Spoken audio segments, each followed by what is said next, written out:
ఈరోజు మనం ఒక చక్కటి యొక్క మన వర్తమానాన్ని విందాం. మరి అపోస్తలుడైన పౌలు గారు కొలస్సీ సంఘానికి రాసినాక రెండో పత్రిక, కొలస్సీ రెండో పత్రిక 1వ అధ్యాయం 1-2 రెండో అధ్యాయంలో 1-2 వచనాలు. మీ కొరకును లవోదికయ వారి కొరకును శరీర రీతిగా నా ముఖము చూడని వారందరి కొరకును నేను ఎంతగా పోరాడుచున్నానో మీరు తెలుసుకొనగోరుచున్నాను. వారు ప్రేమయందు అతకబడి సంపూర్ణ గ్రహింపు యొక్క సకలైశ్వర్యము కలిగిన వారై దేవుని మర్మమై ఉన్న క్రీస్తును స్పష్టంగా తెలుసుకున్న వారై తమ హృదయములలో ఆదరణ పొందవలెనని వారందరి కొరకు పోరాడుచున్నాను. హల్లెలూయా. మరి యొక్క వాక్య భాగాన్ని మనం చదువుతున్నప్పుడు అపోస్తలు పౌలు గారు మరి యొక్క నేపథ్యాన్ని మనం చూసుకుంటే, మరి బైబిల్ గ్రంథం మొత్తంలో మనకి నూతన నిబంధన గ్రంథము, పాత నిబంధన గ్రంథములో మనం చూసుకుంటే 2 చోట్ల కూడా 66 పుస్తకాల్లోకెల్లా ఇది 51వ పుస్తకం. ఏది యొక్క కొలస్సీ పత్రిక. ఈ కొలస్సీ పత్రికలో ఏ పుస్తకానికి లేనంత విశిష్టత ఈ పుస్తకానికి మరి ఆయన కలుగజేశాడు. ఎవరండి? అపోస్తలు పౌలు గారు. ఈ యొక్క కొలస్సీ సంఘాన్ని యాక్చువల్గా ఆయన విజిట్ చేయలేదు. మొట్టమొదటిగా ఆయన వెళ్ళి రక్షించలేదు. అన్ని వాటికి వెళ్ళాడు. గలతీకి వెళ్ళాడు, ఎఫెస్సీకి వెళ్ళాడు, ఇంకా ఫిలిప్పికి వెళ్ళాడు, ఇంకా ఇతర పట్టణాలకు వెళ్ళాడు. కానీ ఈ కొలస్సీ పట్టణానికి ఈ యొక్క అపోస్తలు పౌలు గారు వెళ్ళలేదు. ఇంకా ఈ కొలస్సీలోనే ఈ యొక్క 4 అధ్యాయాలు ఉంటాయి. ఆ 4 అధ్యాయాలు కూడా చాలా గొప్ప విషయాలు మనకు నేర్పిస్తూ ఉంటాయి. మీరు కానీ జాగ్రత్తగా మీరు చదవగలిగితే ఈ 4 అధ్యాయాల్లో ఉంటున్న గొప్ప విశిష్టత ఏంటంటే, ఏ ఒక్క ఇతర పుస్తకము బైబిల్ గ్రంథంలో ఉంటున్న 66 పుస్తకాల్లో ఏ పుస్తకానికి లేనంత విశిష్టత ఈ యొక్క పుస్తకానికి ప్రాధాన్యత సంతరించుకుంది. ఎలా అంటే, ఈ అపోస్తలు పౌలు గారు క్రీస్తు గురించి సంపూర్ణముగా ఫోకస్ ఓరియంటెడ్గా కేంద్రీకృతమై క్రీస్తుని గురించి ఒక ఐకాన్గా చూపిస్తున్న ఏకైక పుస్తకం ఇదే. చాలామంది క్రీస్తుని గురించి ఎక్కువగా ప్రొజెక్ట్ చేస్తున్నది, ప్రేమను గురించి ప్రొజెక్ట్ చేస్తున్నది యోహాను సువార్త అని అనుకుంటారు. కానీ వాస్తవంగా అది కాదు. కానీ ఈ యొక్క కొలస్సీ పత్రికలోనే క్రీస్తు గురించి చాలా ఫోకస్గా అనేక విషయాలు ఈ 4 అధ్యాయాల్లోనే ఇమిడ్చిన ఒక వ్యక్తి యొక్క అపోస్తల పౌలు గారు. అందులో మనం 2వ అధ్యాయంలో 1-2 వచనాల్లో మనం చదువుకున్న ఒక విషయంలో చూస్తే, రీతిగా నా ముఖము చూడని వారందరికీ నేను ఎంతగానో పోరాడుచున్నానో మీరు తెలుసుకొని కోరుచున్నాను. వారు ప్రేమయందు అతకబడి సంపూర్ణ గ్రహింపు యొక్క సకల ఐశ్వర్యమును కలిగిన వారే దేవుని మర్మమై ఉన్న క్రీస్తును స్పష్టముగా తెలుసుకున్న వారే తమ హృదయములలో ఆదరణ పొందవరనని వారందరి కొరకు పోరాడుచున్నాను అని చెప్తున్నాడు. అంటే ఈ యొక్క 2 వచనాల్లో 3 ప్రధానమైన భాగాలు మనకి కనిపిస్తాయి. మీరు కానీ గమనిస్తే చూడండి, అక్కడ ఈ యొక్క 3 ప్రధానమైన విషయాలు ఏంటంటే, ప్రేమలో అతకబడి, చెప్పండి, తర్వాత సకల ఐశ్వర్యములను అనుభవించాలి. ఏంటట? ఇంకా 3 చూస్తే మీ హృదయాలలో దేవుని ఆదరణ పొందాలి. అంటే దేవుని యొక్క ఉద్దేశం ఏంటంటే, ఈ 2 వచనాల్లో చాలా విశిష్టతను మనకి నేర్పిస్తున్నాడు. ప్రతి ఒక్కరు కూడా ఏమి పొందుకోవాలి, ఏమై ఉండాలి అంటే దేవుడు చెప్తున్నాడు. ఈ పత్రిక ద్వారా దేవుడు మనకి తెలియజేస్తున్నది ఏంటంటే, మీరందరూ కూడా ప్రేమలో అతకబడి ఉండాలి. చూడండి, చాలామంది అంటారు పగిలిపోయిందండి ఇంకా అతకదండి. అంటే ఏదైనా ఒక సందర్భంలో, ఏదైనా ఒక విషయంలో వారు కలత చెందినప్పుడు, ద్వేషము పెరిగిపోయినప్పుడు వారు మళ్ళా కలిసి ఉండడం అనేది చాలా దాదాపుగా అసాధ్యమే. కానీ ఇక్కడ చెప్తున్నారు, వ్యక్తులు ఎవరైనప్పటికీ కూడా వారు తిరిగి మళ్ళా వాళ్ళ ఒక జీవితాన్ని ప్రారంభించాలంటే వారి మధ్యలో మెయిన్ ఎలిమెంట్ ఏంటంటే ఈ యొక్క ప్రేమ ఉండాలట. సో ఏదన్నా కలపాలంటే దాన్ని దెంతో కలపగలమంటే ప్రేమ చేత మాత్రమే. ప్రేమ చేత అతకబడి ఉండాలి. అంటే ఆ ప్రేమ బదులు ఇంకేది మధ్యలోకి వచ్చినప్పటికీ కూడా అది నిలవదంట, అది అతకబడలేని ఒక స్థితిలో ఉంటుంది. అందుకని ఇక్కడ చెప్తున్నాడు, ఈ యొక్క 2 వచనాల సారాంశంలో 3 ప్రధానమైన విషయాలు ఈరోజు మనం ధ్యానించబోతున్నాం. ఒకటి, ప్రేమ చేత అతకబడి ఉండాలి. తర్వాత సకల ఐశ్వర్యములు మనము అనుభవించాలనేది దేవుని యొక్క ఉద్దేశం. ఈ యొక్క మాట వినడానికి చాలా బాగుంటుంది, అందరికీ కూడా సంతోషంగా ఉంటుంది. అవునండి, మేము దరిద్రంలో ఉన్నామండి, మాకు పరిస్థితి బాగాలేదండి, ఎప్పుడూ మాకు అప్పులే ఉంటాయండి, కనుక మాకే కానీ ఒక ఇచ్చువారుగా ఉంటే దేవుడు మమ్మల్ని ఆశీర్వదిస్తే బాగుంటుందండి అని ఈ యొక్క ఆలోచనలు తలంపులు కలిగి ఉంటారు. నిజంగా వాస్తవంగా చెప్పాలంటే దేవుడు కూడా కోరుకుంటున్నది ఏంటంటే మనం అందరం కూడా సకల ఐశ్వర్యములు కూడా మనం అనుభవించాలట. నేను మీకు ఎన్నోసార్లు చెప్పాను, ఇదే కొలసి పత్రికలో 2వ అధ్యాయంలో మనం మాట్లాడుకున్న సందర్భాలు కూడా కొలసిలోనే మనం చూస్తే 3లో చూడండి, బుద్ధి జ్ఞానములు సర్వసంపదలు ఆయన యందే గుప్తములై ఉన్నవి. కాబట్టి మనకి ఏదన్నా కావాలంటే అది మనుషుల దగ్గర నుంచి మనం పొందుకోలేము, పొందుకున్నా అది తాత్కాలికమే, దానివల్ల ఉపయోగం కూడా పెద్దగా ఉండదు. కానీ మనము దేవుడు ఏమై ఉన్నాడంటే, దేవుని దగ్గర ఏముందంటే ఇక్కడ బుద్ధి జ్ఞానము సర్వసంపదలు కూడా ఆయన యందే గుప్తములై ఉన్నాయట. కాబట్టి ఒకసారి మనం కానీ దేవుణ్ణి కానీ మనం కలుసుకొని మనము దేవుణ్ణి కానీ పట్టుకోగలిగితే, ఆ దేవునితో మనం ప్రయాణం చేయగలిగితే అవన్నీ కూడా మీకు ఉంటాయట. అందుకనే చెప్తున్నాడు ఈ యొక్క 2 వచనాల సారాంశంలో, మొట్టమొదటిది ప్రేమ చేత మనం ఏం చేయబడాలట, అతకబడాలట. రెండోది మీరు సకల ఐశ్వర్యములు కూడా మీరు అనుభవించాలట. ఇంకా దేవుడు కోరుకుంటున్నది ఏంటంటే మీ హృదయాలలో దేవుని ఆదరణ పొందాలట. దేవుని ఆదరణ పొందాలి. ఈ రోజుల్లో ఆదరణ లేక ఎంతమంది ఇబ్బంది పడుతున్నారో వారికే తెలుసు. పెద్దవారు కానీ చిన్నవారు కానీ ఏ విషయంలో ఆదరణ ఉండట్లేదో వాళ్ళకి తెలుసు. సమాధానం లేని యొక్క కుటుంబాలు ఎన్నో ఉన్నాయి. కాబట్టి ఇక్కడ దేవుడు చెప్తున్నాడు, ఇక్కడ అపోస్తల పౌలు గారి ద్వారా దేవుడు చెప్తున్నాడు, ఇక్కడ ఎపెఫ్రా అనే ఒక తోటి పనివాడు, జత పనివారిగా ఎవరికి పనిచేశారంటే అపోస్తల పౌలు గారితో కలిసి మరి సంఘంలో నిర్మించడానికి కానీ సువార్త పరిచర్యలో కానీ అనేక విషయాల్లో ఈ ఎపెఫ్రా అనే ఒక వ్యక్తి ఈ యొక్క అపోస్తల పౌలు గారికి సహకరించాడు. ఆ అపోస్తల పౌలు గారు ఈ యొక్క ఎపెఫ్రా ద్వారానే ఈ కొలస్సీ సంఘాన్ని కట్టాడు.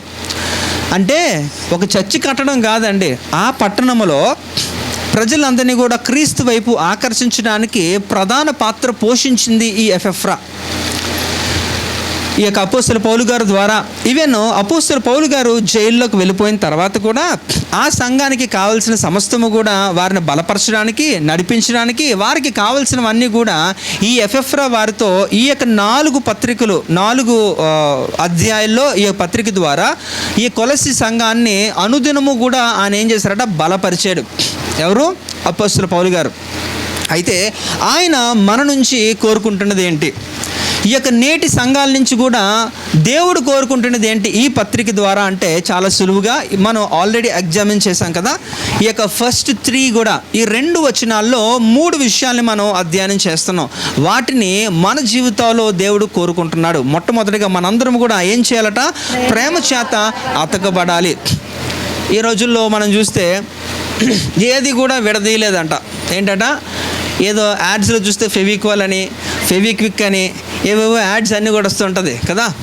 ఇది చాలా పటిష్టమైనదని ఏవో చెప్తా ఉంటారు. కానీ అవన్నీ కూడా నిజంగానండి అవన్నీ కూడా అంత గట్టిగా ఉంటాయా? గాయపడిన మనసు, విరిగిపోయిన మనసుని ఒక ఫెవికోల్తో అంటించచ్చా? కష్టమే కదా. కానీ దెంతో అతకబడుతుందట, అది ప్రేమతో అతకబడుతుంది. కాబట్టి ప్రేమతో మనం అతకబడాలని దేవుని యొక్క కోరిక. ఇంకా మనం చూస్తే సకల ఐశ్వర్యములు కూడా మనం అనుభవించాలనేది, ఇంకా మనందరూ కూడా ఆదరణ పొందుకోవాలనేది. సో ఇప్పుడు చూద్దాం ఒకసారి ఈ యొక్క ఒక సైంటిస్టులు, శాస్త్రవేత్తలు ఒక దగ్గర ఈ యొక్క మనకు ప్రపంచంలో చాలా పెద్ద అడవులు ఎక్కడున్నాయి అనేసి అంటే, ఏం అడవులని మాట్లాడతావు, నల్లమల్ల అంటారా? ఎవరు చెప్పారు? నువ్వేనా? ప్రపంచం అన్నా నేను. అందుకే ఒక దేశానికి పరిమితం కాదు, ప్రపంచం అంతటికీ. అంటే అమెజాన్ అడవులు కదా అనా, అమెజాన్ అడవులు. అందులో మనకి భూమి మీదకి అమెజాన్ అడవులు ఉండడం వలన, ఈ భూమి మీద ఉండడం వలన, ఆ అడవుల వలన మొత్తం అంతటికీ కూడా 20% మనకు ఆక్సిజన్ వచ్చింది కేవలం ఆ అమెజాన్ అడవుల వలనే. దేవుడు ఈ యొక్క సృష్టిలో ఈ యొక్క ఆక్సిజన్ అంటే ఏమంటాం, ప్రాణవాయువా? అదేనా? ఓటు, అవునా? సో దాన్ని మనకి పెట్టినప్పుడు అది ఉంది. కానీ ఇప్పుడు ఉంటున్న పరిస్థితుల్లో ఈ యొక్క గ్లోబల్ వార్మింగ్ అంటే భూతాపం వలన ఏమైపోతుందంటే చాలా మట్టుకు తగ్గిపోయింది, పర్సెంటేజ్ తగ్గిపోయింది.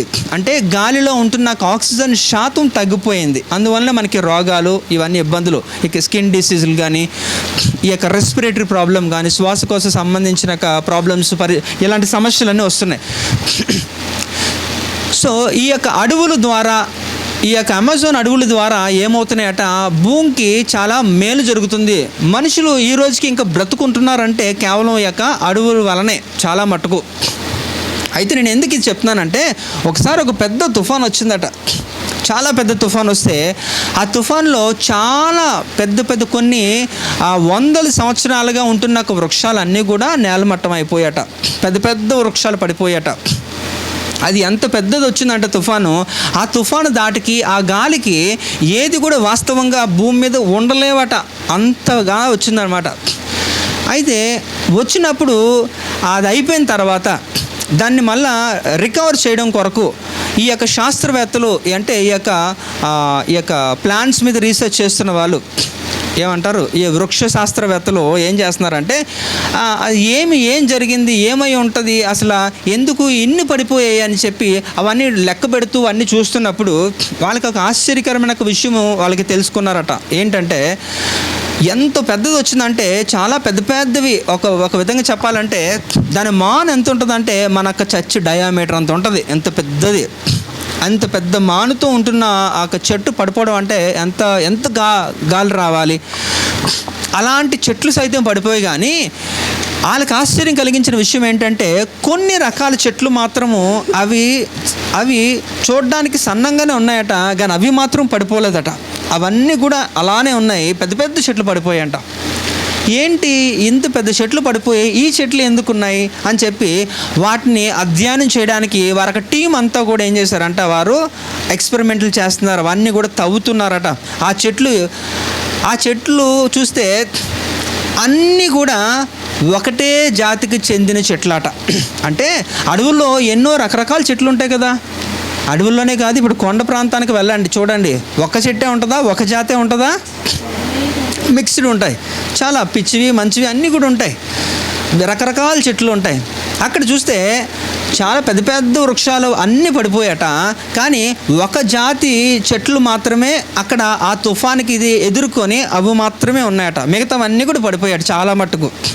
అయితే ఇవే ఏంటి అసలు, ఇవి ఎందుకు ఇలా ఉన్నాయని చెప్పి అవి చూస్తే అవన్నీ కూడా ఒకటే జాతికి చెందినమాట. ఇంకా వారికి తెలుసుకున్న ఆశ్చర్యకరమైన విషయం ఏంటంటే, ఆ చెట్లు మొదల్లో వాళ్ళు తవ్వారట.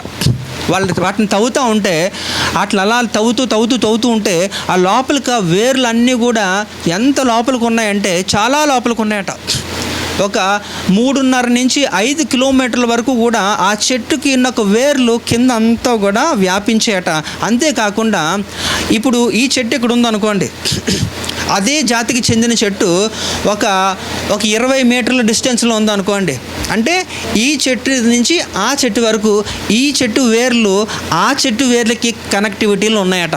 అలాగా ఈ యొక్క తుఫాను గాలికి ఎదుర్కొని ఆ భూమి మీద ఉన్న చెట్లు జాతులు అన్నీ కూడా వాటి వేర్లన్నీ కూడా వాటి యొక్క చెట్లు జాతులకి సంబంధించిన వేర్లతో పెనవేసుకొని ఉన్నాయట.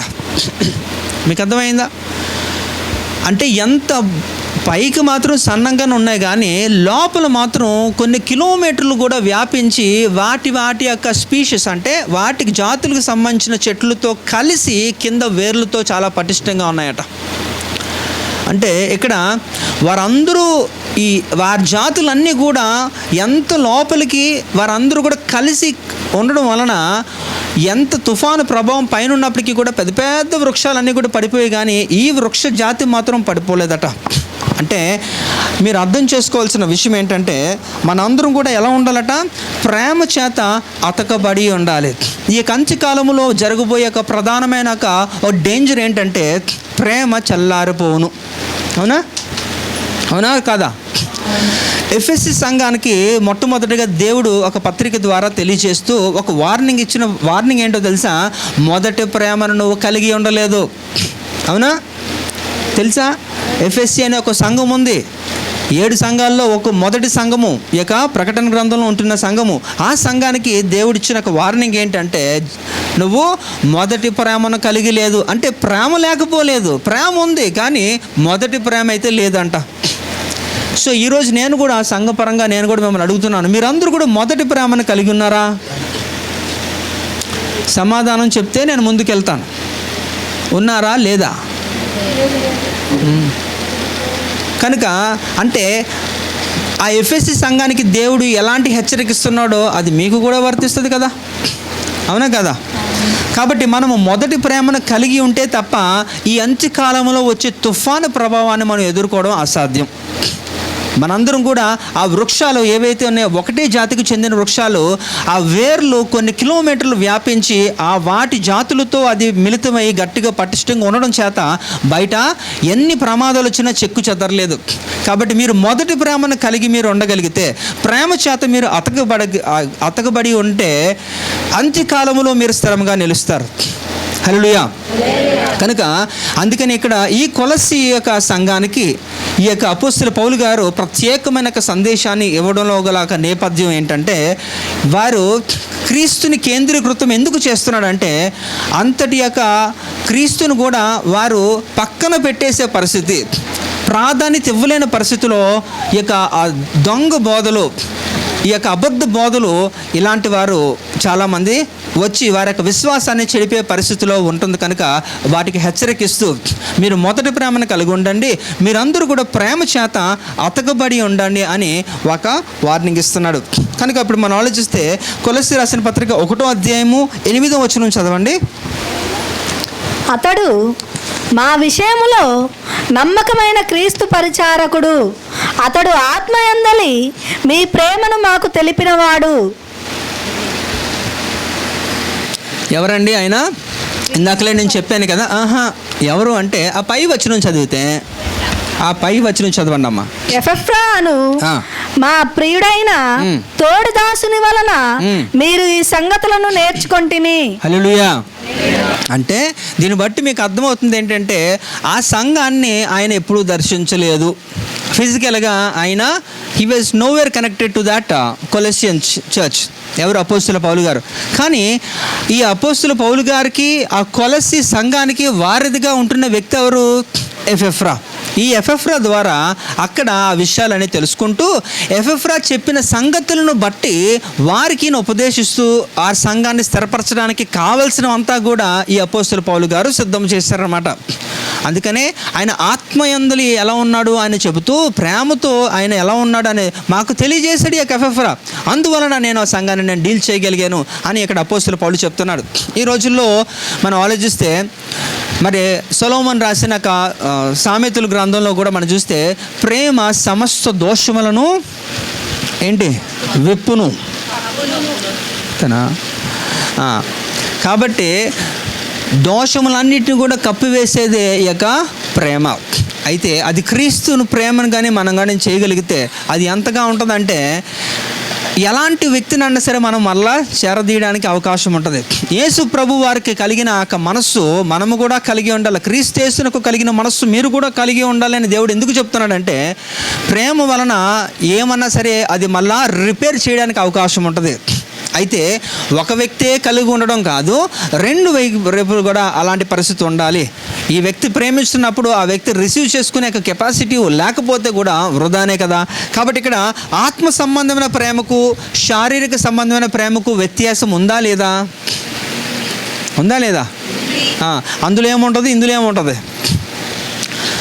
శారీరక సంబంధమైన ప్రేమ దేనికి సాదృశ్యంగా ఉంటుంది? అందులో ఏముంటుంది?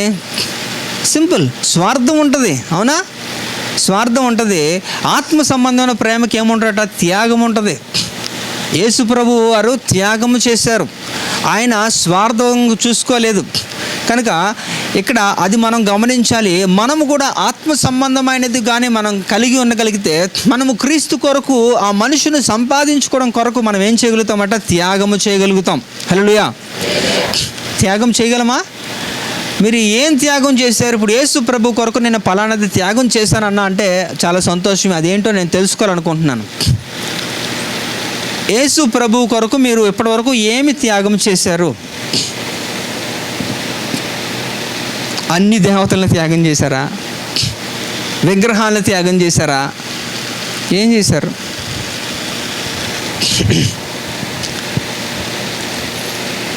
ఏం చేయలేదా? క్రీస్తు కొరకు ఏమీ త్యాగం చేయలేదా? ఎందుకు అంత అదేదో పెద్ద లాజికల్ క్వశ్చన్ లాగా ఎందుకు అంత ఆలోచిస్తున్నారు? సో క్రీస్తులాగా మనం ఏం త్యాగం చేయగలమండి?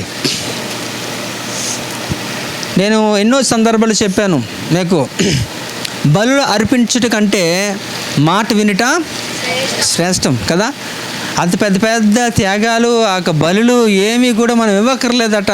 దేవునికి మనం ఏం చేయాలట? ఆయన మాట వింటే అది ఎంతో శ్రేష్టమట. అది మీకు ఎంతో ఆశీర్వాదం. కానీ ఈ రోజుల్లో అది అలా అంటే ఇప్పుడు మీరు మాట వింటున్నారని అడుగుతారేమో అని మళ్ళీ ఆలోచిస్తారేమో. వింటున్నారా అంటే కొంచెం వింటామండి, మాకు అనుకూలమైన మాటలైతే వింటాం, లేకపోతే మేము వినం అన్న రీతిలో ఉంటారు. కానీ నేను చెప్తున్నాను, బలులు అర్పించుట కంటే మాట వినట శ్రేష్టం. కాబట్టి నువ్వు దేవునికి లోబడితే, నువ్వు దేవునికి భయపడితే దేవుడు నీకు సమస్తము కూడా ఇవ్వడానికి ఆయన ఎప్పుడూ సిద్ధమే. కాబట్టి ఇక్కడ కొలస్సీ రాసిన పత్రిక 1వ అధ్యాయము 3-4 వచనాలు చూడండి ఒకసారి. అక్కడ చెబుతున్న ఒక విషయాన్ని గమనిద్దాం.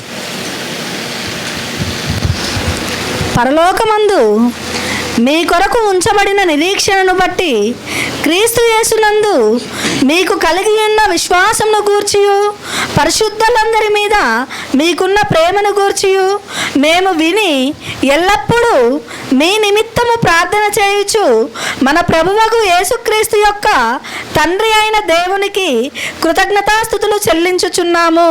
ఇక్కడ చూడండి, ఇక్కడ ఒక మాట చాలా నాకు నచ్చుతుంది. ఇక్కడ చూడండి, ఇక్కడ పరిశుద్ధులందరి మీద కూడా కదండి, పరిశుద్ధులందరి మీద కూడా దేవుడు ఏం చేయాలనుకుంటాట? ప్రేమని ఆయన చూపించాలంటాడు. అంటే ఇక్కడ ఏంటి? పరిశుద్ధులందరి మీద ప్రేమ అంటే దేవుని బిడ్డలు అందరి మీద, అంటే దేవుని యొక్క సంఘము మీద. దేవుని బిడ్డలు అంటే దేవుని సంఘము కనుక దేవుని యొక్క సంఘం మీద ఆయన ఏం చూపించాలంటాడా? అందరి మీద కూడా ప్రేమని మనము చూపించాలట. అందుకే దేవుని సంఘములో దేవుని బిడ్డలకు మనకి ఆ రిలేషన్ ఏంటంటే, I think before last week మనం ఒక సందేశాన్ని విన్నాం కదా. అపోస్తలుడు పౌలు గారు కొరింథీ సంఘానికి తెలియజేస్తున్న విషయాల్లో ప్రధానమైన 2 విషయాలు మనం అందులో నేర్చుకున్నాం. 1 కొరింథీ 15వ అధ్యాయము 58వ వచనంలో ఆఖరి వచనంలో మనం కొన్ని విన్నాం కదా. ప్రభువునందు ప్రయాసము వ్యర్థము కాదు. ఇందులో ఏముండాలట? మీరు స్థిరులుగా కదలని వారుగా ఉండాలి. వాటి గురించి అధ్యయనం చేస్తాం. ఏ విషయంలో మనము స్థిరులుగా ఉండాలి? గట్టిగా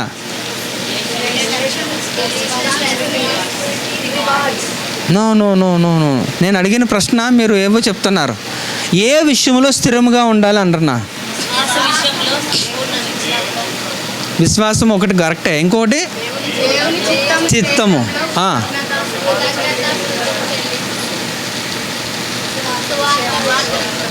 నన్నే కన్ఫ్యూజ్ చేస్తున్నారు మీరు.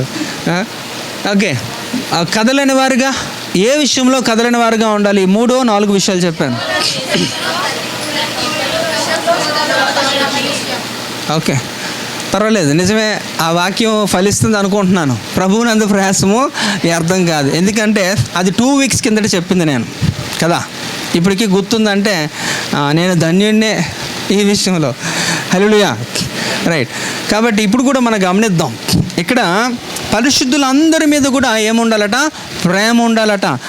అంటే ఇక్కడ నేను ఎందుకు ఆ కంటెక్స్ట్ తీసుకొస్తున్నానంటే, ఇక్కడ దేవుని సంఘము, దేవుని బిడ్డలంటే దేవుని సంఘముగా ఉంటున్నప్పుడు మనకి మనందరం కూడా బంధువులం అవుతున్నాం ఈ విషయం బట్టి. అందుకని ఎఫెసీ రాసిన పత్రిక 4వ అధ్యాయం 1వ వచనంలో ఏంటట? అక్కడ మనం చదువుకున్నాం, అదే మొదటిది కదా.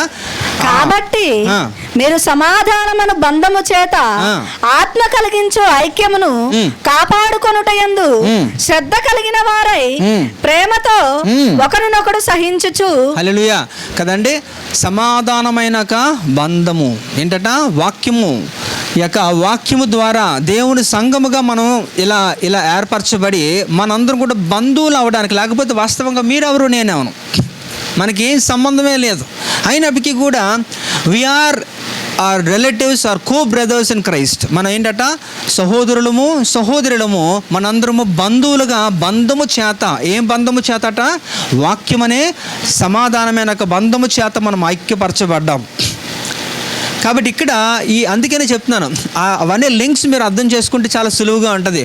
ఆ బంధములో ఉంటున్న వారికి దేవుడు ఏమి ఇవ్వబోతున్నాడట, ఇందాకలు చెప్పారు అది. ఆ బంధములో ఉంటేనే మనకి దేవుడు ఏమిస్తాడు. ఇక్కడ వస్తున్న ఆన్సర్ ఇక్కడ రావట్లేదు ఇప్పుడు. ఆ బంధములో ఉంటున్నప్పుడు when we are in relation what we will be having it. ఇప్పుడే పొగిడాను కదా, మళ్ళా అయిపోయింది అంతే. ఇప్పుడే చెప్పారు కదా ఇందాకలా, మనము బంధములో ఉంటున్నప్పుడు, ఆ బంధము చేత మనము ముందుకి కొనసాగుతున్నప్పుడు మనకి ఏమి ఇవ్వబడుతుంది, we will be given a responsibility. అదే కదా, ఏం అలాగా హాఫ్ ఆలోచిస్తున్నారు. మనము బంధములో ఉంటున్నప్పుడు, బంధము చేత నడిపించబడుతున్నప్పుడు మీకు బాధ్యతని మీకు ఇవ్వబడుతుంది, అవునా? ఆ బాధ్యతని మీరు నెరవేర్చిన తర్వాత మీకు ఏమి ఇవ్వబడుతుంది,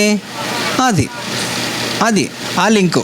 కనుక ఇక్కడ కూడా మనందరం కూడా క్రీస్తులో మనందరం కూడా బంధువులుగా దేవుడు మనల్ని చేశాడు. కాబట్టి ఇక్కడ ఈ లోక సంబంధమైన బంధువులు వేరు, సంఘం అనే బంధము వేరు. ఎందుకంటే ఈ లోక సంబంధమైన బంధములో అనేకమైన విషయాలు ఉంటాయి, లోకానుసారంగా అనేక విషయాలు జరుగుతూ ఉంటాయి. వాటిల్లో ఏముంటుందంటే, వాటిలో ప్రేమ ఉండొచ్చు, ఇవన్నీ ఉండొచ్చు, కానీ ఆత్మీయత మాత్రం అందులో మనకి కనబడదు. ఇక్కడ ఆత్మీయత కనబడలేనప్పుడు ఆ ప్రేమని మనం ఏ విధంగా నిర్వహించవచ్చు అంటే దాన్ని స్వార్థపూరితమైన ప్రేమే. కానీ ఆత్మ చేత కానీ మనం నింపబడి ఈ యొక్క ఆత్మీయమైన ప్రేమని మనం ఎంతో సాదృశ్యంగా మాట్లాడుతున్నామంటే దాన్ని త్యాగపూరితమైనది. అంటే వారి కొరకు మనం ఏమన్నా చేయగలం, క్రీస్తు కొరకు మనం ఏమన్నా చేసే సామర్థ్యతలోకి మనం వెళ్ళగలుగుతాం, క్రీస్తు కొరకు మనం అనేక ఆత్మలను మనం రక్షించాక స్థితిలోకి మనం వెళ్ళగలుగుతాం అని దేవుడు ఇక్కడ చెప్తున్నాడు. చాలామంది బంధుప్రీతి చాలా ఎక్కువ. వారు ఎంతసేపు కూడా వారి నోట్లో అలా వాళ్ళ మాటలే ఉంటాయి అన్నమాట. మా బంధువులు అండి, మరి వీళ్ళు వాళ్ళు ఎప్పుడు ఇవే ఉంటాయి అన్నమాట. బంధువుల కోసం ఎంతగా వాళ్ళు ప్రయాసపడుతుంటారో, పరుగులెడుతూ ఉంటారో. ఒక పెద్ద ఆయన అన్నాడట, బంధువులు ఈజ్ ఈక్వల్ టు రా బంధువులు అన్నాడట. నిజమేనా? అవునా కాదా? అవునా? రా బంధువులు ఎప్పుడు వస్తాయండి కదా? మరి నేను అన్నది కాదు, నన్ను చూడకండి, ఎవరు అన్న మాట చెప్తున్నాను అంతే.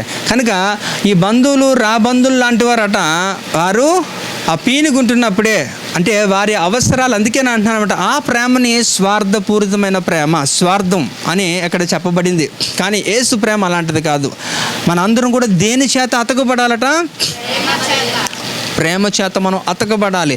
ప్రేమ చేత అతకబడినప్పుడు, ఆత్మీయంగా మనం ఎదిగినప్పుడు, ఈ ఆత్మ సంబంధమైన దాంట్లో మనం ముందుకు వెళ్తున్నప్పుడు అందులో కేవలం మనకి స్వార్థం కనబడదు, కానీ ఒక త్యాగం మాత్రమే కనబడుతుంది. అంటే నువ్వు ఎంతసేపు ఎప్పుడన్నా సరే ఏదన్నా వారి కొరకు చేయడానికి నువ్వు సంసిద్ధుడిగా ఉంటావు. దేవుని కొరకు నువ్వు ఏదన్నా వదులుకోవడానికి నువ్వు ఇష్టపడతావు. దేవుడు కూడా కోరుకుంటున్నది ఏంటి? ఆయనకి మొదటి ప్రాధాన్యత ఇవ్వాలి. ఆయన ఇచ్చిన ఒక 10 ఆజ్ఞల్లో ఒక ఆజ్ఞ ఉంది కదా, నేనే. అంటే ఇక్కడ ఏంటట, ఆయన ఈజ్ అ జెలస్ గాడ్. ఆయన చెప్తున్నాడు ఇక్కడ, మీరు నాకు ప్రాధాన్యత ఇచ్చినప్పుడు నేను నీకు అన్నీ ఇచ్చేస్తాను, మీరు అడగలేనివి కూడా నేను ఇచ్చేస్తాను. కానీ మీరేమనుకుంటారంటే, మీరు అడిగే తీసుకోవాలనుకుంటున్నారు, మీరు అడగకుండానే దేవుడు ఇస్తాను అంటున్నాడు. అయితే దానికి ఒక కండిషన్. మత్తయి సువార్త 6:33 ఏంటంటే కండిషన్, అది చదవండి.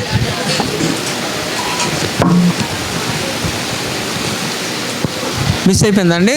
మత్తయి సువార్త చదువు 6:33. కాబట్టి మీరు ఆయన రాజ్యమును నీతిని మొదట వెతుకుడి, అప్పుడు అవన్నీ మీకు అనుగ్రహింపబడును. అది అంటే అవన్నీ అంటే మీరు మీ అవసరతలో మీరు అడగనివి దేవుడే ఇచ్చేస్తాడు. ఎప్పుడు దేవుడే మీకు ప్రధానమైన వాడిగా మీ యొక్క దృష్టిలో ఉంటున్నప్పుడు, దేవుని కొరకు మీరు ప్రయాసపడుతున్నప్పుడు, దేవుడే మీకు ఆది అంతం అయినప్పుడు మీ యొక్క అవసరాలన్నీ కూడా దేవుడే తీర్చేస్తాడు. మీరేమి కూడా అడగనవసరం లేదట. అడుగుడు ఇవ్వబడిన వాస్తవమే, కానీ అడగకపోయినా ఇచ్చేవాడు మన దేవుడు. హల్లెలూయా. కానీ ఆ లింక్ మీరు అర్థం చేసుకోవాలి. ఊరికినే లేదండి నేను ఇలాగే చేస్తానంటే నేను చేయలేను. కనుక ఈ కొలస్సీ రాసిన పత్రిక 3వ అధ్యాయము 14 వచనం చూడండి. వీటన్నిటిపైన పరిపూర్ణతకు అనుబంధమైన ప్రేమను ధరించుకొనుడి కదండి. ఇక్కడ చూస్తుంటే మనం మళ్ళా అన్నీ కూడా చెప్తున్నాడు. ఇప్పుడు మనకి గలతీ రాసిన పత్రిక 5వ అధ్యాయం 22వ వచనంలో 9 ఆత్మఫలాల్లో ఒకటి ఉంటుందా? ఫస్ట్ది ఏంటి? ఎందుకని? అన్నిట్లో దానికి ఒక ప్రత్యేకత ఉంది దేవుడు. ఎందుకో తెలుసా? మొదటి యోహానులో మనకి 4వ అధ్యాయము 8వ వచనంలో మనం చదువుకున్నాం కదా. ఏంటది? దేవుడు ఏమై ఉన్నాడట? దేవుడు ప్రేమ స్వరూపి కాబట్టి ఆయనలో ప్రేమే మనకి కనబడుతుంది. కనుక ఆయనే మనల్ని 4:19 కూడా మనకి ఏం చెప్తున్నట? ఆయనే మొదట నిన్ను ఆయనే ప్రేమించాడట. యేసు ప్రభు వారే మొదట మనల్ని ప్రేమించిన తర్వాతే మనము రెస్పాండ్ అయ్యాము. కానీ ఆయనే మొదట మనల్ని ప్రేమించను గనుక మనము ప్రేమించుచున్నాము కదా. అంటే ఆయనే అన్ని ఇనిషియేటివ్ తీసుకోవడం అంతా కూడా ఆయన చేస్తేనే మనకి ఏదన్నా రియాక్షన్ ఉంటుంది, కానీ మనం ఏమి ఉండదు. కానీ ఒకవేళ నీ సైడ్ నుంచే అటు నుంచి ఏమన్నా ఉంటే అది ఎంతో మేలు, ఎంతో బాగుంటుంది. అందుకే ఇక్కడ చెప్తున్నాడు, ఇక్కడ వీటన్నిటిపైన పరిపూర్ణతకు అనుబంధమైన ప్రేమను ధరించుకొనడి. ఎందుకు ఇన్ని సందర్భాల్లో ఇంత చెప్తున్నానంటే, మీరు కోల్పోయినవన్నీ కూడా మీరు తిరిగి పొందుకోవాలంటే అది ప్రేమ చేతనే అవుతుంది. ప్రేమ చేతనే అతకబడాలి అంటున్నప్పుడు ఆ ప్రేమను మనం ధరించుకోకపోతే, ఎందుకంటే love is full, love is complete. So అందుకని ఇక్కడ చెప్తున్నాడు, ఇక్కడ వీటన్నిటిపైన పరిపూర్ణతకు అనుబంధమైన ప్రేమను ధరించుకునే పరిపూర్ణతకు ఒక నిర్వచనం కూడా ఇక్కడ ప్రేమే కనిపిస్తుంది. కాబట్టి దాన్ని మనం ఏం చేయాలంటే ధరించుకోవాలట. ఎలా ధరించుకుంటారు? షర్ట్ వేసుకున్నట్ట. గలతీయులకు రాసిన పత్రిక 3వ అధ్యాయం 27 ఏంటట? చదువుతారా? క్రీస్తులోనికి బాప్తిస్మము పొందిన మీరందరూ క్రీస్తును ధరించుకొని ఉన్నారు.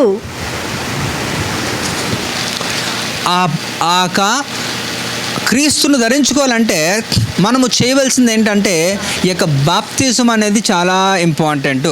అందుకనే అంతగా ఈ యొక్క మీకు బోధించేది, రక్షణ పొందిన అనుభవం ఉంటే సరిపోదు, దాన్ని సంపూర్ణము చేసుకోవాలనుకుంటే ఆయన ఆజ్ఞను, ఆయన నీతిని మనము పాటించాలి. ఎవరైతే ఈ యొక్క బాప్తిజం ఎలాగైతే పొందుకుంటారో అప్పుడు మనం ఆయన మనలో ఉంటున్నప్పుడు మనం ఏమవుతామంటే ఆయన ధరించుకునే వారిగా ఉంటాము. అందుకనే ఇక్కడ చెప్తున్నాం, వీటన్నిటిపైన పరిపూర్ణతకు అనుబంధమైన ప్రేమను ధరించుకొనడి. ఇక్కడ అపోస్తలుడు పౌలు చెప్పడంలో కారణం ఏంటంటే, ఎందుకు అన్నిసార్లు ప్రేమ గురించి ఈరోజు మాట్లాడుతున్నాం? ప్రేమ గురించి మనకు తెలీదా? ఎన్నో సందర్భాల్లో మాట్లాడుకున్నాం కదా, కొన్ని ఏళ్ళగా మనం వింటున్నాం కూడా, కానీ విని విడిచిపెట్టి వారంగా ఉంటున్నాం. కాబట్టి ఈరోజు దేవుడు మనకి చెప్తున్నాడు. ఎందుకంటే ఇక్కడ లోపిస్తున్నది. ఎందుకంటే మనం ఎన్నో విషయాలు కోల్పోయాం. ఆ కోల్పోయినవన్నీ కూడా మనం తిరిగి సంపాదించుకోవాలనుకుంటే అది ఇంకా వేటితోని సరిపోదు, మనం దేనితోని చేయలేమట. కేవలం మనం ఏం చేయాలట? ప్రేమ చేత అతకబడాలట. ఈ కొలస్సీ యొక్క పత్రికలో 2వ అధ్యాయం 1-2 వచనాల్లో మొదటిది మనం ఏంటట? మనందరం కూడా ప్రేమ చేత అతకబడాలి. అంటే మనము కోల్పోయిన వాటన్నిటిని కూడా తిరిగి మనం పొందుకోగలము అంటే అది కేవలం ప్రేమ చేతే తప్ప మరి ఏదో ఇతర విషయం ద్వారా అది కాదు అని చెప్తున్నాను. కాబట్టి ఒక మంచి వస్త్రం మనం ధరించుకున్నప్పుడు అది ఎంతో అందంగా ఉంటుంది. అది అందంగా ఉంటున్నప్పుడు ఆటోమేటిక్గా మనుషులందరూ నేను చూస్తూ ఉంటారు. అవునా కదా? మనుషులు ఎలాగైతే అంటే ఒక వస్త్రం అందంగా ఉంటున్నప్పుడు, అది నువ్వు ధరించుకుంటున్నప్పుడు, అందరూ నిన్ను చూస్తున్నప్పుడు, అదే రీతిలో నువ్వు కానీ ప్రేమను కానీ ధరించుకుంటే, నువ్వు ప్రేమను ధరించుకుంటున్నప్పుడు ప్రేమకి అందరూ ఆకర్షితులవుతారు. అది క్రీస్తు ప్రేమ అయ్యి ఉండాలి. హల్లెలూయా, అవునా కదా? సో అందుకని ఇక్కడ చెప్తున్నాను అనమాట, మనందరం కూడా ఈ యొక్క ప్రేమను ధరించుకొని వారిగా మనం ఉండాలంటున్నాడు. ఎందుకంటే అది పరిపూర్ణమైనదట. ఈ యొక్క ఆత్మ ఫలాల్లో చెప్పబడినది మొట్టమొదటిది ప్రేమది. ఆ ప్రేమకి ఎంత విలువ ఉందంటే ఆ ప్రేమ చేత మనము కోల్పోయిన సమస్తము కూడా మరలా తిరిగి మనం పొందుకునే సామర్థ్యతలోకి మనం వస్తాం. ఎందుకంటే మనము we will become a complete, full, ఒక సంపూర్ణం అయిపోతాం. కాబట్టి దేవుడు చెప్తున్నాడు మొట్టమొదటిగా మనందరూ కూడా ప్రేమ చేత మనం ఏం చేయాలట, అతకబడాలి. అలాగే కొలస్సీయుల పత్రిక 2వ అధ్యాయం 2వ వచనం కూడా చూద్దాం. నేను ఎంతగా పోరాడుచున్నానో మీరు తెలుసుకొని కోరుచున్నాను.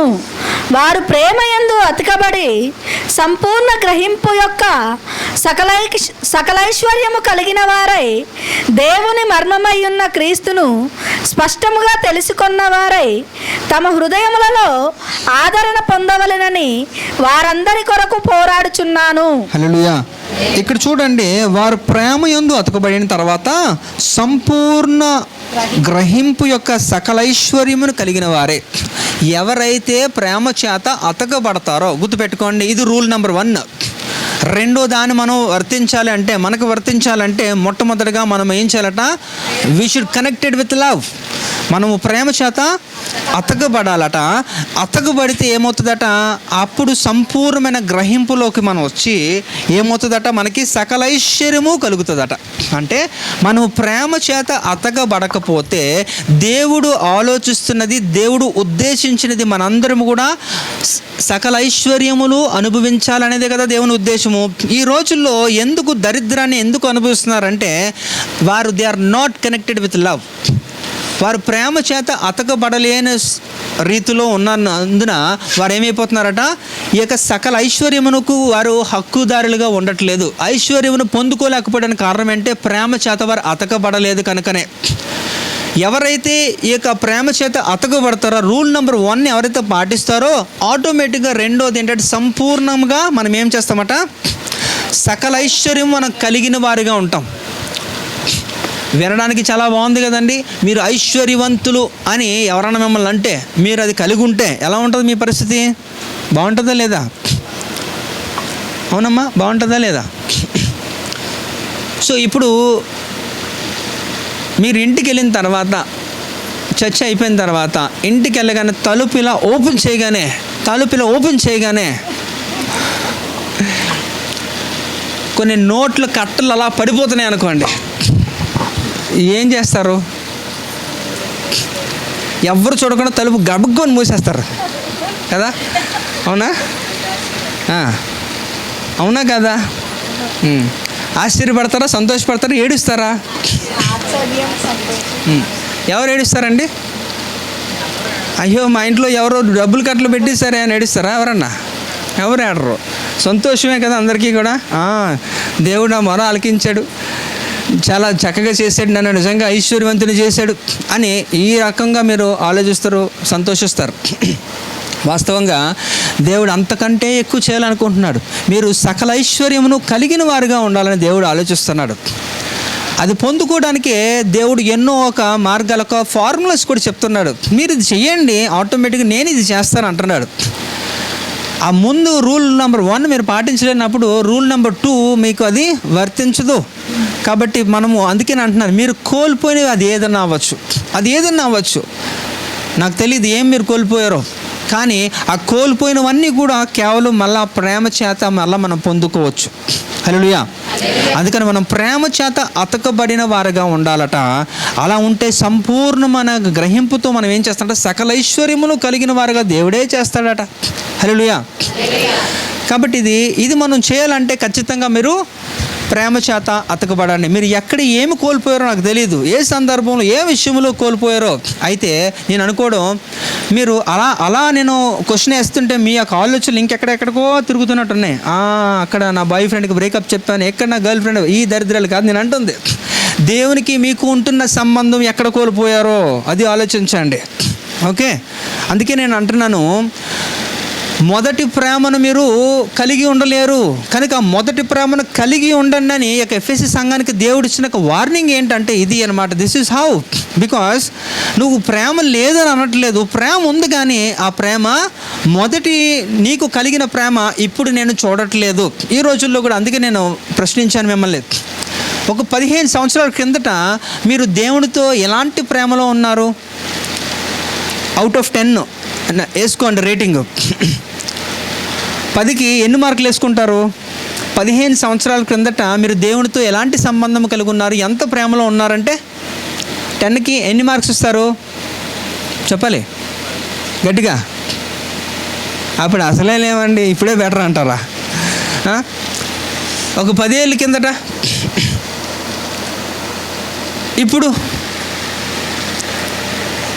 ఇప్పుడు మైనస్ ఏమో, -1 -2 0 కూడా కాదు, -1 -2 ఎట్లాగా. నేను అంటున్నాను, మీరు గమనించండి, ఈ యొక్క అంత్యకాలంలో ప్రేమ చల్లారిపోను. మీరే ఆశ్చర్యపడే రీతిలో ఉంటారు. ఎప్పుడు కూడా మీరు మీ బంధువుల దగ్గర నుంచి కానీ, స్నేహితులు కానీ, కుటుంబ సభ్యుల దగ్గర నుంచి కానీ మీరు అలాంటి ఒక ప్రేమను ఇక మీదట చూడరు. ఇది దేవుడు ముందుగానే హెచ్చరిస్తున్నది. విశ్వాసులే కానీ ఇంకా మీరు ఎప్పటికీ మారరు అనుకున్న వాళ్ళు కూడా మారిపోయే అవకాశం ఉందంటున్నాడు దేవుడు. కనుకనే మీరు జాగ్రత్త పడాలి. అందుకనే మీరు దేవునితో మీకున్న సంబంధాన్ని మీరు పటిష్టం చేసుకోగలిగితే, మీరు దేవునితో ఉన్న సంబంధాన్ని మీరు కోల్పోయిన దాని ప్రేమ చేత మరలా మీరు అతకబడగలిగితే మీరు సేఫ్ జోన్లోనే ఉంటారు. అప్పుడు సంపూర్ణ గ్రహింపుతో మీకు దేవుడు ఏం చేస్తాడంటే సకల ఐశ్వర్యములు కూడా మీరు పొందుకునే రీతిలో దేవుడు మిమ్మల్ని నడిపిస్తాడు. హల్లెలూయా. ఇక్కడ చూద్దాం, 1 కొరింథీ 1:6 చూద్దాం.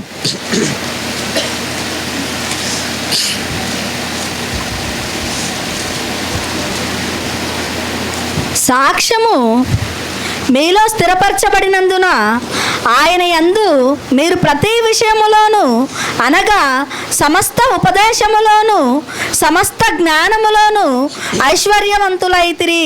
హల్లెలూయా. ఇక్కడ చూడండి,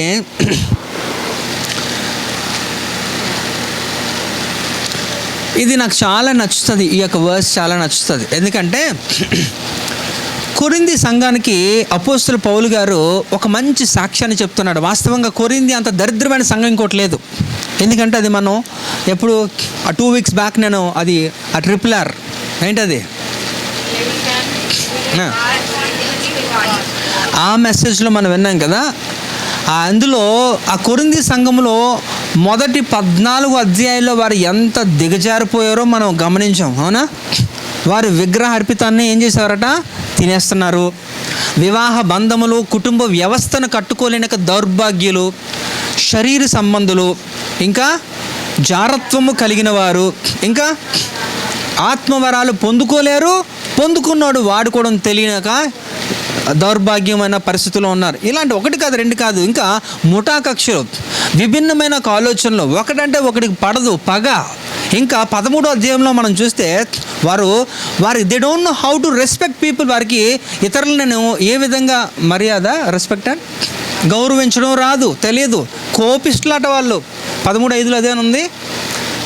1 కొరింథీ 13:5 అక్కడ చెప్తున్నప్పుడు వాళ్ళకి ఏం తెలియదు అనమాట. అలాంటి దౌర్భాగ్యులు కొరింథీ వారు. అమర్యాదగా నడవదు, స్వప్రయోజనమును విచారించుకొనదు, త్వరగా కోపపడదు, అపకారమును మనసులో ఉంచుకొనదు.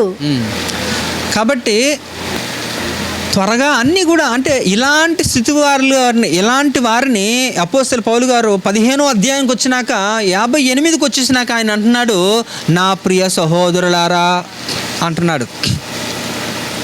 ఎవరన్నా అంటారు ఇలాంటి ఇన్ని యొక్క మిస్టేక్స్ ఉన్నాయి, ఇన్ని యొక్క ప్రాబ్లమ్స్లో ఉంటున్న వారిని ఎవరన్నా ఇలాంటి యొక్క అడ్రస్ చేస్తారా? ఇలా సంబోధిస్తారా? నో, ఇలా చేయరు. కానీ అపోస్తలుడు పౌలు గారు చేశారంటే, అయితే నేను ఎందుకు ఇదంతా కూడా అయిపోయిన దాన్ని గుర్తు ఎందుకు చేస్తున్నానంటే, ఇప్పుడు ఈ యొక్క 1వ అధ్యాయంలో 6వ వచనంలో ఉన్న దానికి లింక్ ఉందన్నమాట. అంటే అలాంటి దౌర్భాగ్య స్థితిలో ఉన్నవారు కూడా, అలాంటి వారిని కూడా అపోస్తలుడు పౌలు గారు ఇలాగ పొగుడుతున్నాడు. ఇక్కడ ఏంటట? సమస్త ఉపదేశములోను సమస్త జ్ఞానములోను ఐశ్వర్యవంతులైరి. అంటే వారు వాక్యాన్ని వినరు, వింటే మాత్రం వాళ్ళు ఎంత శ్రద్ధగా వింటారంటే వారు సమస్తము కూడా ఏం పొందుకున్నట? సమస్త ఉపదేశములను సమస్త జ్ఞానములను ఐశ్వర్యులు అయిపోయారట. అంటే అక్కడ ఆ పాస్టర్ గారు ప్రసంగిస్తున్నప్పుడు వారి యొక్క నోటి నుంచి వచ్చిన ప్రతి మాటలో కూడా ఆ ఉపదేశ సారంలోనే ఏం చేశారట? వారు జ్ఞానమును సంపాదించుకున్నారట. అంటే వారికి జ్ఞానముకి ఏమైపోయారట? జ్ఞానము ఐశ్వర్యవంతులుగా అయిపోయారట. అంటే వారు ఎందులోని లేఖన ప్రావీణ్యంలో ఈ యొక్క ప్రతి విషయంలో కూడా జ్ఞానానికి సంబంధించినవన్నీ కూడా ఎంతగా ఐశ్వర్యవంతులు అయిపోయారంటే they are rich in scriptures, the rich in the word of God. ఎవరు? ఇదే కొరింథీ సంఘం వారు. అందుకనే ఏంటట? సంపూర్ణముగా మన గ్రహింపు చేసినప్పుడంటే సకల ఐశ్వర్యములకు కూడా మీరు ఏమైపోతారట? మీరు కలిగి ఉంటారు అంటున్నాడు.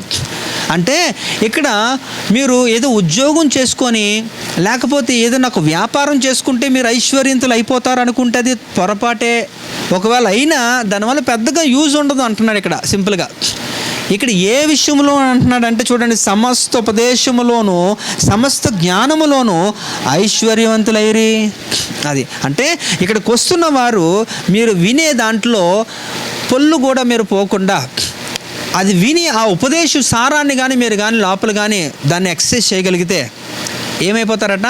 జ్ఞానముతో మీరు ఐశ్వర్యులు అయిపోతారట. ఐశ్వర్యం అంతా కూడా మీకే దేవుడు దయచేస్తాడు. అయితే దానికి ఒక లింక్ పెట్టింది ఏంటంటే మీరు మొట్టమొదటిగా ఏం చేయాలట? అంటే ఏదన్నా ఇవ్వాలనుకుంటే ఒక చిన్న కండిషన్ ఉంటుంది. ఆ కండిషన్ సప్లై అంతే. దేవుని యొక్క వాగ్దానాలు అన్నిటి కూడా అలానే ఉంటాయి. ఊరికనే దేవుడు ప్రేమమయుడే, no doubts. At the same time కొన్ని కండిషన్స్ ఉంటాయి, షరతులు ఉంటాయి. ఏమంటే నేను ఆశీర్వదించాలంటే నువ్వు ఇది చేయాల్సిందే అంతే. ద్వితీయోపదేశకాండం 28వ అధ్యాయం 2వ వచనం మనం చదువుకున్నాం కదా, నీ దేవుడైన యెహోవా మాట విని ఎడల ఈ దీవెనలన్నీ నీ మీదకి వచ్చును, నీకు ప్రాప్తించును. ఎప్పుడు వస్తాయండి దీవెనలు మన మీదకి? అది కండిషన్ కాదా? వాగ్దానం కాదా? వాగ్దానం ఉంది, అందులో షరతు ఉందా? రెండు కలిపే ఉంటాయి. కనుక మనం ఐశ్వర్యవంతులు అవ్వాలంటే సంపూర్ణముగా వాటిని మనం గ్రహించాలంటే మొట్టమొదటిగా మనం ప్రేమ చేత అతకబడి ఉండాలి. ఎప్పుడైతే మనం ప్రేమ చేత అతకబడి ఉంటామో ఆ సంపూర్ణతలోకి మన గ్రహింపులోకి వెళ్తామో మీరు సకల ఐశ్వర్యములకు కలిగిన వారు అయిపోతారు, ఐశ్వర్యం అయిపోతారట. అయితే ఇక్కడ వారు కలిగి ఉన్నారట. ఏ ఐశ్వర్యం అంటే సమస్త ఉపదేశములను సమస్త జ్ఞానములను ఐశ్వర్యవంతులు అయిపోయారట. అందుకనే నేను ఎన్నోసార్లు చెప్పాను, they are rich in everything. అక్కడున్న సంఘాల్లో కల్లా ఈ యొక్క కొరింథీ సంఘము తలమానికంగా ఉంటుంది. ఎఫెస్ కానీ, గలతీ కానీ, ఫిలిప్పీ కానీ, కొలస్సీ కానీ ఇలాంటి యొక్క సంఘాలతో పోల్చుకుంటే ఇది ఎంతో ఉన్నతంగా ఉంది. అలాంటి ఉన్నతమైన ఒక సంఘమే దానికి ఒక చిన్న లోపం పెట్టేసి అపోస్తలుడు పౌలు గారు 2 కొరింథీ 8వ అధ్యాయం 1-2 వచనాల్లో ఒక చిన్న వార్నింగ్ కూడా ఇచ్చారు. అరే ఏంట్రా మీరు ఎలా చేస్తున్నారు? వారికి కలిగిన కృప మీరు కూడా కలిగి ఉండాలి. ఎవరు కలిగి? మాసిదోనియా సంఘానికి కలిగిన కృప మీరు కూడా పొందుకోండి. ఎందుకో తెలుసా? సహోదరులారా, మాసిదోనియా సంఘములకు అనుగ్రహింపబడి ఉన్న దేవుని కృపను గూర్చి మీకు తెలియజేయుచున్నాను. ఎలాగనగా వారు బహుశ్రమల వలన పరీక్షింపబడగా అత్యధికముగా సంతోషించిరి. రైట్. మరియు చల్లెమ్మ.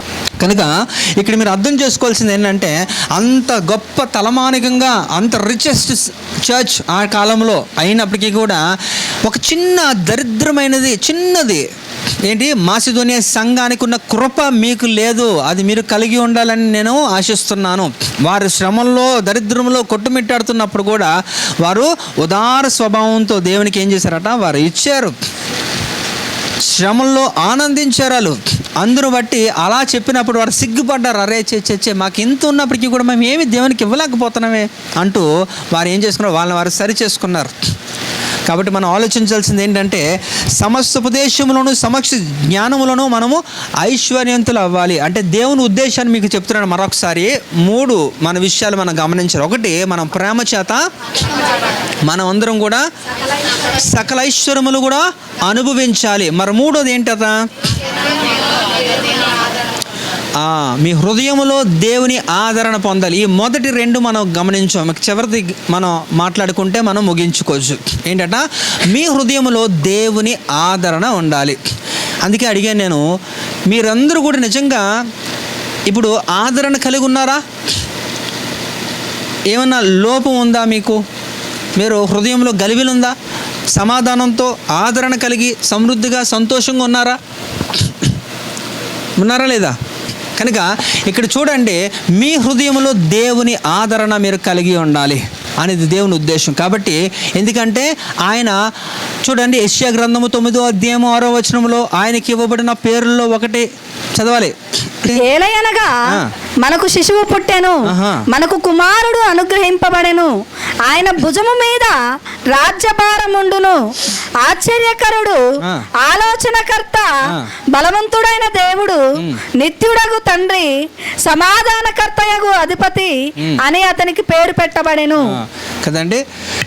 కనుక ఆయన ఏం చేస్తారట, ఆయన వెళ్ళిపోయినప్పటికీ కూడా ఆయన్ని మనకి ఒక విడిచిపెట్టింది ఏంటట, యేసు ప్రభు వారు 3.5 సంవత్సరాలు పరిచర్య అనంతరం ఆయన శిలువ మరణం తర్వాత, పునరుద్ధానం తర్వాత, 40 దినాల తర్వాత ఆయన ఆరోహణమై వెళ్ళిపోయిన తర్వాత కూడా ఆయన మనకి విడిచిపెట్టింది ఏంటి?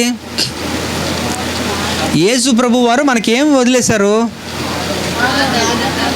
ఆ ఆదరణ ఈ కర్త పేరు ఏంటి? గట్టిగా, పరిశుద్ధాత్ముడు. అంటే మనందరం కూడా ఈరోజు మన ఆదరణ మనకు లభిస్తుంది, మనందరం కూడా కొంచెం మనం కంఫర్ట్గా పొందుతున్నాం, కంఫర్ట్గా ఉంటున్నాం అంటే కేవలం ఈ భూమి మీద ఇంకనూ ఆయనకు ఆదరణకర్తగా పరిశుద్ధాత్మని మనకి విడిచిపెట్టినందునే. అయితే అదే ఆ పరిశుద్ధాత్ముడు మీ హృదయంలో ఉంటేనే మీకు ఆదరణ. అందుకనే మీ హృదయంలో ఏముండాలట చెప్పాలి? దేవుని ఆదరణ మనకి కలిగి ఉండాలి. ఈ రోజుల్లో ఎంతమందికి అందుకే అడుగుతున్నాను, ఉందా అంటే ఉందా అంటున్నారు. చాలా సంతోషం ఉంటే, ఒక లేకపోతే మాత్రం మీరు పొందుకోవాలి. అది అంటే పరిశుద్ధాత్మని ఎంతమంది పొందుకోలేదు ఇప్పటి వరకు? ఎంతమంది పొందుకున్నారు? అది తక్కువే. పరిశుద్ధాత్ముడు మన మీదకి వచ్చినప్పుడట మనం ఏం పొందుకుంటామట? గట్టిగా, అప్పుడు ఏం చేస్తామట? అపోస్తుల కార్యం 1వ అధ్యాయం 8వ వచనంలో చదవండి. చదవండి ఒకసారి. అపోస్తుల కార్యం 1:8లో ఆయన అయినను పరిశుద్ధాత్మ మీ మీదికి వచ్చినప్పుడు మీరు శక్తి నొందెదరు గనుక మీరు యెరూషలేములోను యూదయ సమరయ దేశంలో ఎందంతటను భూదిగంతముల వరకును నాకు సాక్షులయ్యుందురని వారితో చెప్పెను. హల్లెలూయా. అంటే పరిశుద్ధాత్ముడు మన మీదకి వచ్చినప్పుడు మనకి ఏమొస్తుందట? శక్తి పొందుకుంటామట. అవునా? బలముతో మనం ఏం చేస్తామట? భూదిగంతముల వరకు కూడా సువార్త ప్రకటించే ఒక శక్తిని మనకి పొందుకోగలుగుతాం. కనుక అపోస్తలుల కార్యము 4వ అధ్యాయము 33వ వచనంలో కూడా మనం చూస్తే అక్కడ ఏమవుద్దట? ఏ వ్యక్తులైతే ఈ యొక్క అపోస్తుల్ని అడ్డగించారో, సువార్తని అడ్డగిస్తున్నారో, అదే వ్యక్తుల మధ్యలో 17వ వచనంలో వాళ్ళు థ్రెట్ అనుభవించారు. 33కి వచ్చినాక వాళ్ళు ఏం చేస్తారట? మరి ఆత్మపూర్ణులైపోయి ధైర్యం కలిగి ఏం చేశారట? అదే స్థలములో వారు సువార్తను ప్రకటించారట. హల్లెలూయా. అంటే పరిశుద్ధాత్ముడు మనలో ఉంటున్నప్పుడు ధైర్యము, శక్తి, బలము, ఇంకేంటట? ఆదరణ. హల్లెలూయా. నేను అడిగాను, ఎంతమంది మీరు కలిగి ఉన్నారంటే కొంతమంది చేయెత్తారు. అంటే మీరు పరిశుద్ధాత్ముడు మీ హృదయంలో ఉన్నారు, మీరు ఆదరణ ఉంది.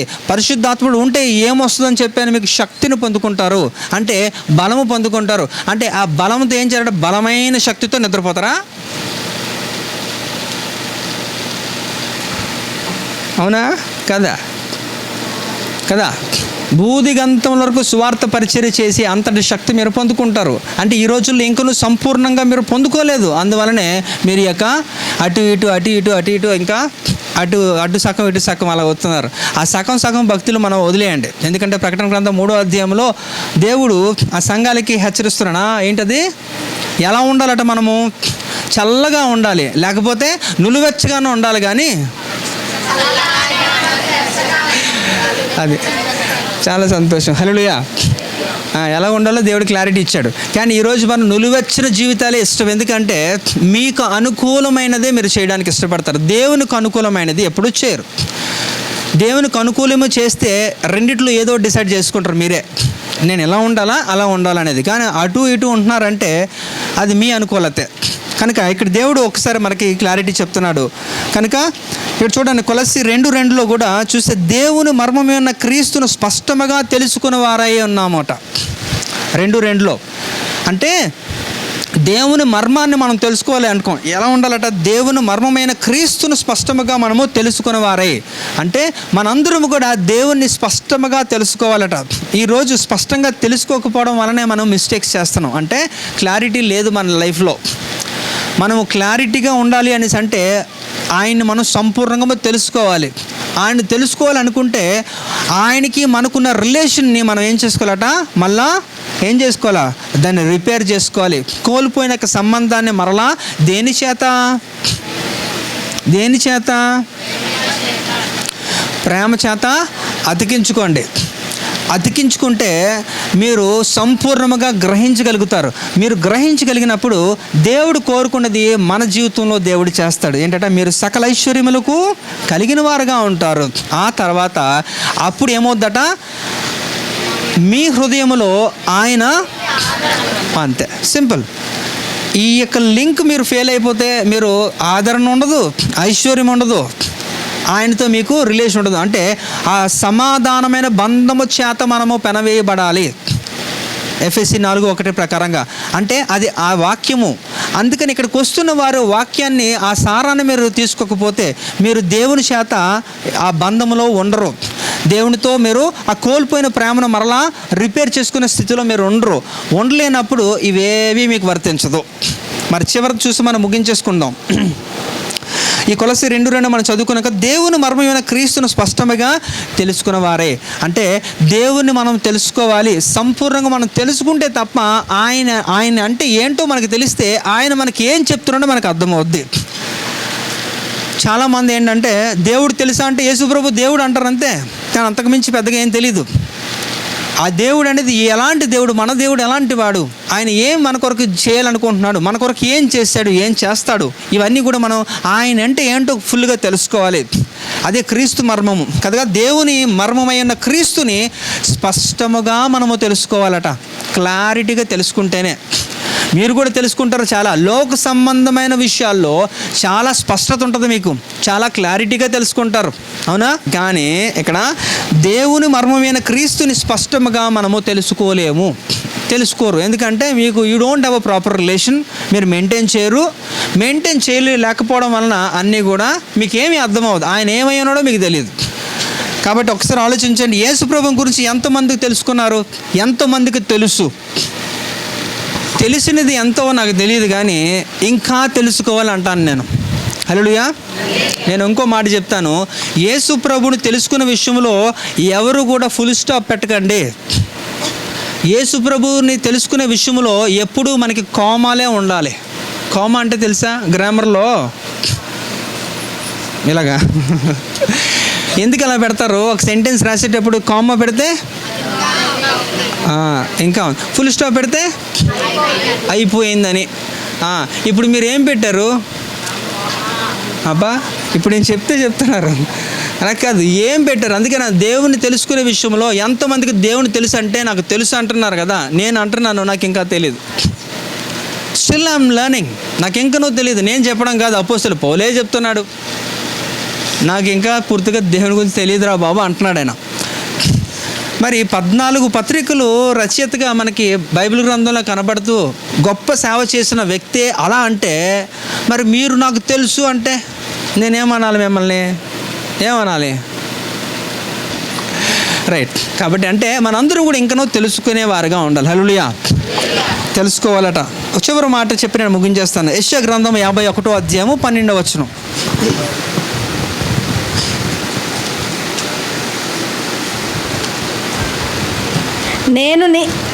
నేనే మిమ్మును ఓదార్చువాడను, చనిపోవు నరునికి, తృణమాత్రుడగు నరునికి ఎందుకు భయపడదువు? హల్లెలూయా. మనకు మూడో విషయాన్ని మనం ఎలివేట్ చేస్తున్నది ఏంటంట, మీరు మీ హృదయంలో దేవుని ఆదరణ కలిగి ఉండాలి అంటున్నప్పుడు మనకి ఆదరణ కలిగించేవాడు ఒక దేవుడే, పరిశుద్ధాత్ముడే తప్ప ఏ మనిషి కాదు. ఆ మనిషి జీవితము, ఆ మనిషి అసలు విషయం ఏంటనేది ఇక్కడ చెప్పేస్తున్నాడు. ఏంటట? ఆ మనిషి ఎలాంటోడట? చదివే కదమ్మా, నేనే మిమ్మును ఓదార్చువాడు. అంటే దేవుడు తప్ప ఇంకెవరు ఓదార్చలేరు. అంటే ఇక్కడ విషయం ఏంటంటే, మీరు ఏదైనా కష్టములో నష్టములో ఏదైనా ఇబ్బందులు ఉంటున్నప్పుడు ఒక మనిషి వచ్చి అమ్మ ఇలాగయిందా అలాగయిందా అని ఏదైనా మాటలు చెప్పి అంటే మేబీ ఆ సందర్భానికి మీద ఓదార్చబడతారు, కానీ మరలా రిపీట్ అవుద్ది. మరలా మీకు బాధ అది జ్ఞాపకం చేసుకున్నప్పుడు మరలా సేమ్ టు సేమే, పెద్దగా ఏమి తేడా ఉండదు ఆ సందర్భానికి. ఓకే, కానీ ఇక్కడ దేవుడు కానీ మనల్ని ఓదారిస్తే అది లైఫ్ అలా ఉండిపోద్ది అనమాట, అలా మరిపిస్తాడనమాట అంతే. అందుకనే అంటున్నాడు ఇక్కడ దేవుడు, నేనే మిమ్మును ఓదార్చువాడను, చనిపో నరునికి తృణమాత్రుడగును, నరునికి ఎందుకు భయపడతావు అంటే నరుడు యొక్క అసలు స్పాన్ ఏంటి, వాడు ఏంటి, తృణమాత్రము అంటే పెద్దగా అంత వాల్యూ పర్సన్ కాదు. ఇంకేంటట, చనిపోయేవాడు. అవునా, అలాంటి నరునికి మీరు ఎందుకు భయపడుతున్నారు? ఎందుకంటే మృత్యుంజయుడను నేను, మరణాన్ని జయించిన వాడిని నేనే మిమ్మల్ని ఏదన్నా సంపూర్ణంగా ఆదరించగలను. కనుక ఆ దేవుని ఏం చేయాలట, మీ హృదయంలో ఆ దేవుని ఆదరణ మీరు కలిగి ఉండాలి. నేను మరలా చెప్తున్నాను, ఈ యొక్క ఆదరణ కలిగి ఉండాలని విషయంలో కానీ సకల ఐశ్వర్యములు మీరు కలిగి ఉండాలంటే కూడా అన్నిటికీ మూలము అంతే. ఇదే అల్టిమేట్ అన్నమాట. ఈ కొలస్సీలో ఈ సంఘానికి ఆయన తెలియజేస్తున్న ప్రధానమైన విషయం ఏంటంటే, క్రీస్తుని కేంద్రీకృతం చేస్తున్నది ఒకే ఒక ఈ యొక్క పుస్తకము, ఈ యొక్క పత్రిక ఏదన్నా ఉందంటే అది కొలస్సీ పత్రిక. మనం మనకి ఎప్పుడైనా మనకి టైం ఉంటే ఒక సిరీస్ చేద్దాం. ఫిలిప్పి కానీ, ఈ ఫిలిప్పి గురించి, ఈ యొక్క కొలస్సీ గురించి చిన్న చాప్టర్సే కానీ, బట్ అనంతమైన జ్ఞానం ఉంటుంది అందులో. చక్కగా మనం నేర్చుకోవచ్చు అనేక విషయాలు. కాబట్టి ఈ యొక్క కొద్ది మాటలు మీ యొక్క వెనుకల్లో